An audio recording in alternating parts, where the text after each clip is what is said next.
ভালো চুল পেতে আসলে কি দরকার?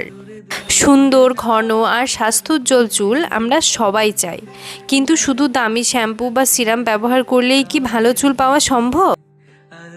আসলে ভালো চুলের জন্য দরকার ভেতর ও বাইরে দুই দিক থেকেই সঠিক যত্ন।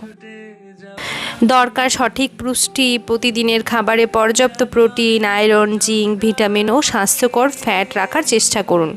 কারণ চুলের সঠিক যত্ন বা সঠিক বৃদ্ধির জন্য আমাদের সামগ্রিক পুষ্টির গভীর সম্পর্ক। স্ক্যাল্পকে সুস্থ রাখুন। নিজের স্ক্যাল্প ও চুলের ধরন অনুযায়ী শ্যাম্পু, কন্ডিশনার ব্যবহার করুন। অতিরিক্ত তেল, ঘাম, ময়লা জমতে দেবেন না স্ক্যাল্পে। চুলের লেন্থের যত্ন নিন। শ্যাম্পুর উপর পর্যাপ্ত পরিমাণে কন্ডিশনার ব্যবহার করুন।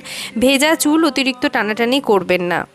আর একটা ভীষণ গুরুত্বপূর্ণ বিষয় কি জানেন? ঘুম ও স্ট্রেস। পর্যাপ্ত ঘুম এবং স্ট্রেস ম্যানেজমেন্টের স্বাস্থ্যকর চুলের জন্য কিন্তু ভীষণ গুরুত্বপূর্ণ।